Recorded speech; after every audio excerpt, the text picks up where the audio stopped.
के देश के बारे में प्रश्न पूछेंगे। वो मेरे देश के बारे में प्रश्न पूछेगा, भारत के बारे में, जर्मनी का प्रोफेसर, मैं जर्मनी के बारे में पूछूंगा। और जिन प्रश्नों का सबसे ज्यादा जवाब हाँ में मिलेगा उसका देश महान होगा, और जिनके प्रश्नों का सबसे ज्यादा जवाब ना में मिलेगा उसका देश घटिया है, रद्दी है। ऐसे करके हम दोनों ने एक सूत्र शुरू हुई। तो पहले वो उसने कहा कि तुम पूछो, मुझसे कहा कि तुम जर्मनी के बारे में पूछो। तो मैंने चुन चुनकर ऐसे प्रश्न किए जिनका उत्तर ना में ही आए। ये तो पूछने वाले के ऊपर है, आप क्या पूछ रहे हैं। लेकिन आपको ऐसा लगेगा कि मैं जर्मनी को नीचा दिखाना चाहता था, मैं जर्मनी की वास्तविकता उसको रियलाइज कराना चाहता था। तो मैंने सबसे पहला सवाल उसको पूछा कि तुम्हारे देश जर्मनी में गन्ना होता है? गन्ना। अब साधारण सा सवाल है। तो उसने कहा नहीं होता, क्योंकि मुझे मालूम है जर्मनी में गन्ना नहीं होता। और जानबूझ के मैंने ये सवाल किया कि जर्मनी में गन्ना होता है? उसने कहा नहीं होता। मैंने कहा जर्मनी में केला होता है? केला। उसने कहा नहीं होता। मैंने कहा जर्मनी में आम होता है? आम। उसने कहा नहीं होता। फिर मैंने कहा जर्मनी में संतरा होता है? संतरा। उसने कहा नहीं होता। फिर मैंने कहा जर्मनी में मौसम्मी होती है? मौसम्मी। उसने कहा नहीं होती। थोड़ी देर में वो बौखला गया, क्योंकि हर जवाब ना ना ना ना। तो उसने थोड़ी देर में मुझे कहा, मिस्टर राजीव दीक्षित, मेरे जर्मनी में कोई मीठी चीज पैदा नहीं होती, अब आगे पूछो। तब मैंने उसको कहा अच्छा दूसरा सवाल है मेरा। मैंने कहा जर्मनी में पालक होता है? पालक। क्योंकि पालक मीठा नहीं है। तो उसने कहा नहीं होता। फिर मैंने कहा जर्मनी में मेथी होती है? मेथी। उसने कहा नहीं होती। मैंने कहा जर्मनी में मूली होती है? मूली। उसने कहा नहीं होती। फिर मैंने कहा कि जर्मनी में वो होती है इलायची, या जर्मनी में काली मिर्च होती है? ये सब मीठी चीजें नहीं है। थोड़ी देर में फिर बौखला गया। फिर कहने लगा मिस्टर राजीव दीक्षित, हरे पत्ते की कोई चीज जर्मनी में नहीं होती, अब आगे पूछो। अब मीठी चीज कोई होती नहीं, हरे पत्ते की कोई चीज होती नहीं। तो मैंने कहा अब तुम ही बताओ जर्मनी में होता क्या है। तो उसने कहा जर्मनी में एक तो होता है आलू, पोटैटो, और दूसरा होता है प्याज, ओनियन। अब आलू में प्याज मिला के खाओ या प्याज में आलू मिला के खाओ, हमारे पास दो ही चीजें होती हैं।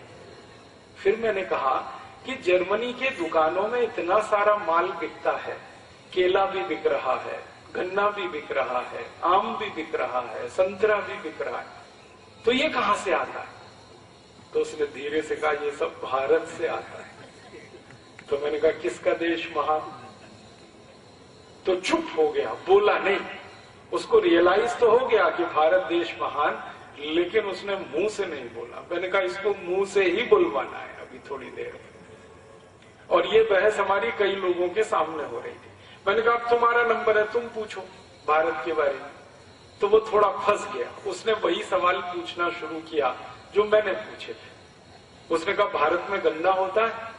मैंने कहा भैया उत्तर भारत, दक्षिण भारत, पूर्वी भारत, पश्चिम भारत, मध्य भारत, पूरे भारत में गन्ना होता है।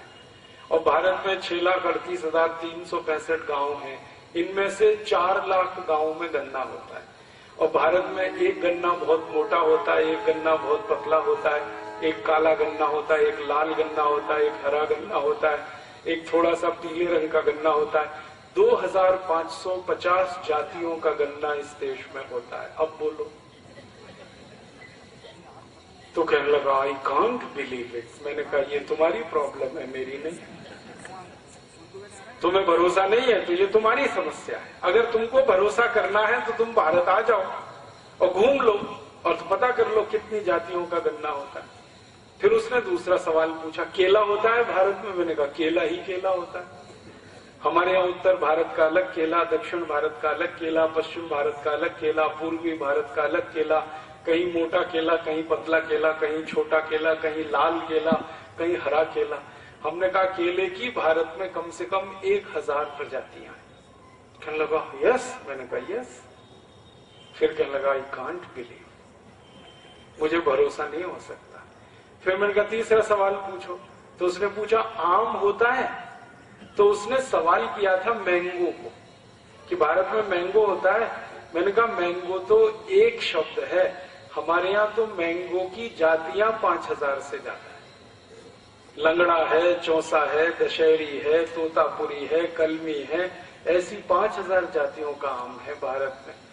और मैंने उसको कहा, जिस पर उसे भरोसा नहीं हुआ, मैंने कहा दिल्ली हमारे यहाँ की राजधानी है, वहां से 180 किलोमीटर दूर हरिद्वार है, दिल्ली हरिद्वार के बीच में 500 जातियों का आम होता है, इतनी दूरी में, खाली 180 किलोमीटर। और भारत में 3 लाख से ज्यादा गांवों में आम होता है। तो ऐसे उसने जितने भी सवाल पूछे तो उसमें वो हार गया, मैं जीत गया। फिर हमारा भारत महान, उसका जर्मनी महान नहीं। तब उसने अंत में कहा कि मैं भारत देखना चाहता हूं। मैंने कहा कभी भी आओ, देखने के लिए कोई मुश्किल नहीं। आने जाने की कोई प्रॉब्लम है तो हम भारतवासी तुम्हारा टिकट बना देंगे, तुम आ जाओ कभी भी। वो आया, भारत में 3 महीने की छुट्टी लेके आया, 3 महीने का वीजा मिला और हमने उसको भारत में उत्तर दक्षिण पूरब पश्चिम सब जगह घुमाया और उसको एक डायरी और पेंसिल दिया था कि जो जो तुम गाँव में देखो कि यहाँ क्या होता है उसको नोट करना। जब आखिरी में वो वापस जाने लगा तो मैंने कहा तुम्हारी डायरी में क्या नोट किया है तुमने? तब उसने कहा कि भारत के एक एक गांव में 2000 से ज्यादा वस्तुएं पैदा होती हैं, जो मैं पहले विश्वास नहीं कर सकता। और वो उसने खुद कहा कि इंग्लैंड में और पूरे यूरोप में 2 या 4 वस्तुएं पैदा होती हैं सभी गांवों में, और यहाँ एक एक गांव में 2000 वस्तुएं पैदा होती हैं। तब उसने कहा तुम्हारा देश महान। तो मैंने कहा अब बोलो तुम्हारा क्या कहना है भारत के बारे में? तो उसने कहा कि मेरी इच्छा है कि मैं भारत में रहूं। तो मैंने कहा सिटीजनशिप नहीं मिलेगी तुम्हें। तो कहने लगा वो क्या करना पड़ेगा? मैंने कहा भारत में जन्म लो। कहने लगा उसके लिए क्या करना पड़ेगा? तो मैंने कहा हिंदू हो जाओ। कहने लगा क्यों? मैंने कहा तुम्हारी क्रिश्चियनिटी में तो पुनर्जन्म होता नहीं, तुम तो ईसाई हो ना, और ईसाइयत में पुनर्जन्म होता नहीं। पुनर्जन्म तो इस्लाम में भी नहीं होता। पुनर्जन्म तो सिर्फ सनातन भारतीय जो मान्यता है इसमें होता है। फिर थोड़ा झगड़ा करने लगा वो, तो मैंने उसको शांत किया कि भैया तुम्हारे ईसा मसीह को अभी तक पुनर्जन्म नहीं हुआ, तुम्हें कैसे हो जाएगा? तुमको अगर भारत में जन्म लेना है तो हिंदू हो जाओ। तो कहने लगा ये तो बड़ा मुश्किल है। मैंने कहा बहुत आसान, हम तुम्हारे ऊपर थोड़ा गंगा जल छिड़केंगे और तुम्हारा नाम बदल देंगे, इतना सही है, इससे ज्यादा कुछ नहीं करने वाले। कहने लगा इसका मैसेज तो बहुत दूर तक जाएगा। मैंने कहा वही हमें भेजना है, ये मैसेज जर्मनी तक जाए, वही तो हम चाहते हैं। कहने लगा फिर मैं सोच के बताऊंगा। मैंने कहा ठीक है। फिर जाते जाते वो यही कह के गया कि मैं जीसस से प्रार्थना करूंगा कि अगला जन्म भारत में मिले। मैंने कहा वो प्रार्थना तुम्हारी नहीं स्वीकार होगी, क्योंकि ईसाइयत में पुनर्जन्म होता ही नहीं है। पुनर्जन्म वाली एक ही दुनिया में सभ्यता है जिसको हम भारतीय सभ्यता कहते हैं। ये भारत की विशेषताओं में से एक है। मैंने कहानी के माध्यम से आपको कई चीजें बता दी कि भारत में बहुत कुछ ऐसा होता है जो दुनिया में कहीं नहीं होता। सारी दुनिया के देशों की फसलों पर नजर आप डालो तो ज्यादातर देशों में 2 या 3 फसलें मिलेंगी। एक तो गेहूं होता है, थोड़ी कपास हो जाती है, थोड़ी मक्का हो जाती है।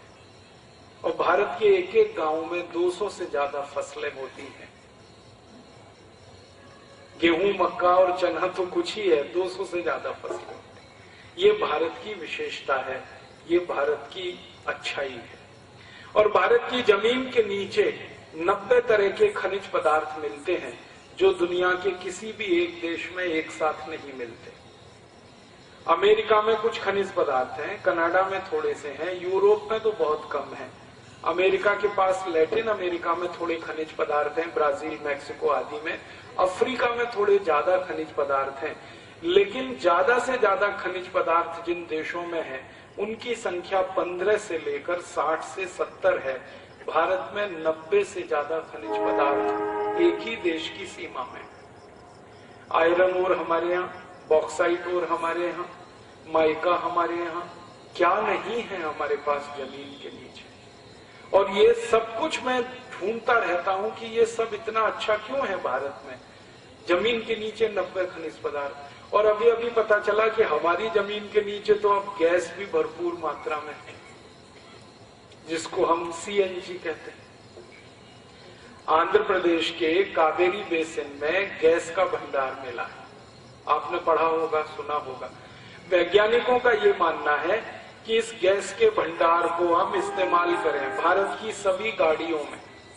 सभी गाड़ियों से मतलब सभी तरह की गाड़ियों में, 4 पहिए वाली हो, 2 पहिए वाली हो, या रेलगाड़ी के इंजन में हम ये गैस को जलाएं, सब तरह से जलाएं, तो अगले 340 साल तक ये गैस खत्म नहीं होने वाली। कितनी गैस मिली है कावेरी बेसिन।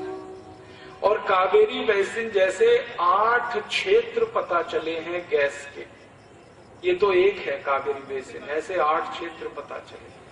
अब तक हम ये अफसोस व्यक्त करते थे कि भारत में बहुत तरह के खनिज पदार्थ हैं लेकिन गैस नहीं है, भरपूर गैस मिली है। और अभी एक खुशखबरी और है कि भारत के राजस्थान वाले सूखे इलाके में भरपूर तेल मिल गया है।